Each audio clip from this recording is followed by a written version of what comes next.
Barrio Alto is a wonderful district with multiple personalities, making it worthy of several visits.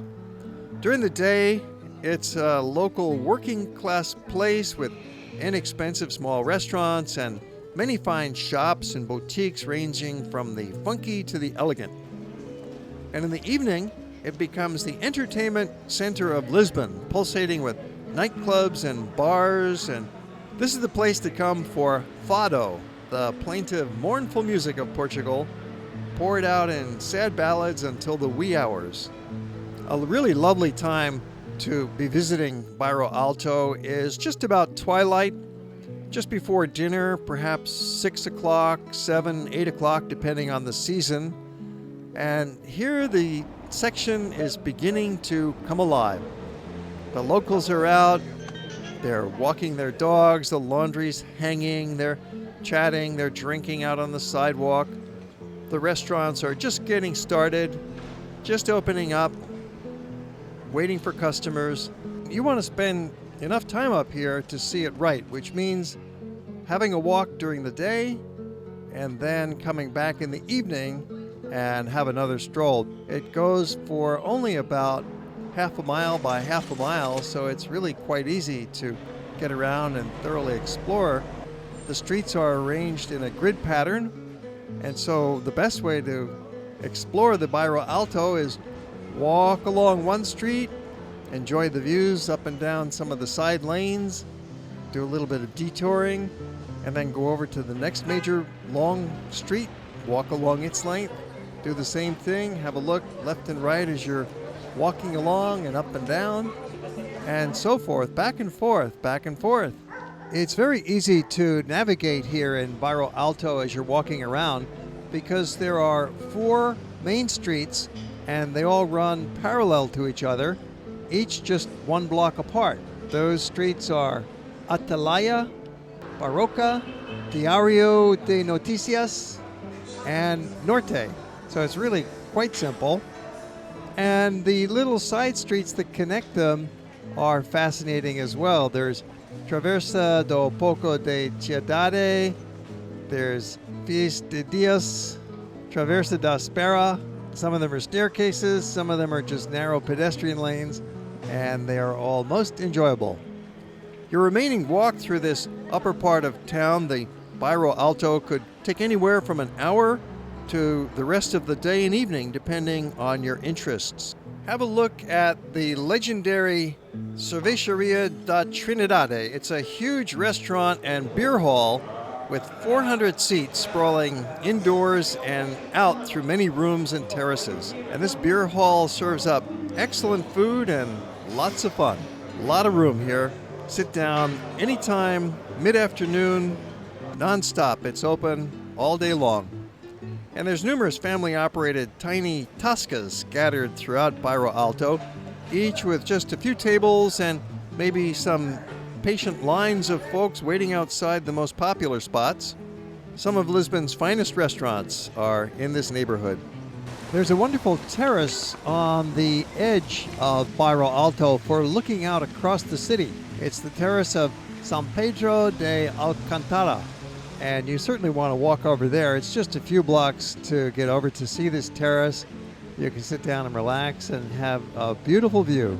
This terrace is a great spot to hang out and spend some time watching the other people taking their pictures. Everybody's angling to get that perfect shot. And in the afternoon, you'll find the lighting is ideal with the sun shining all across the downtown and onto the hill on the other side of the Alfama. You can't help but notice the view of the impressive Castle of St. George up on top of the Alfama Hill. This too is one of the major attractions of the city.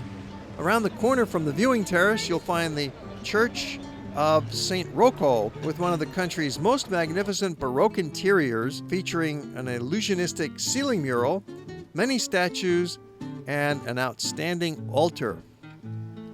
The extremely detailed Chapel of St. John the Baptist is an eye-popping extravaganza of marble, gold, silver, and precious stones that was actually built at the Vatican in Rome and then shipped here in pieces and carefully reassembled, making it the most expensive chapel of its kind. When you're finished with your visit to Barrio Alto, there are several different ways that you can get down the hill. You could simply walk down this staircase street. This staircase in front of the church is a especially lovely way to walk down because halfway down there's this charming restaurant with a view. I don't know what the food tastes like here, but it looks pretty good and everybody looked very happy. And they're enjoying a splendid view looking across the town over to the Alfama on the other side with the castle on top of the hill. Even if you're not eating here, it makes a nice route for walking back down from Barrio Alto down into Paisha. There's something like 25 major named staircase streets crisscrossing through the heart of Lisbon. So that's another route down into the Paisha, back to the center of town. Or you could take the funicular down the hill, the Elevador da Gloria. It's the busiest funicular in town, and you just pay for your ticket right there from the conductor. He's the driver who's going to be driving you down. There's a tram that just goes up and down the hill. It's a short ride, but it saves you walking. This strange-looking vehicle is a little bit reminiscent of the cable cars in San Francisco. In fact, there's a lot of similarities between Lisbon and San Francisco. They're often compared and equaled as wonderful cities to live in and to visit. Lisbon is a city on the hills. It's a city on the water on a bay.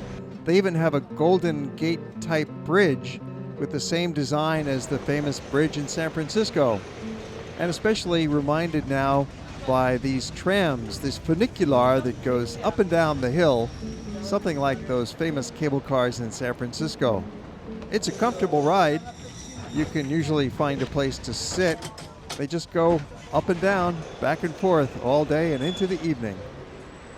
Now, this funicular is an ancient rail line. It first opened in 1885, making it one of the earliest rail transit systems to be found in the world. Or if you'd rather, you can walk down on that same street that the tram goes on. It's certainly a public street and it's perfectly safe and really quite easy to walk, especially when you're walking downhill. So take your pick. It's real easy to get back down into the center of town from Barrio Alto.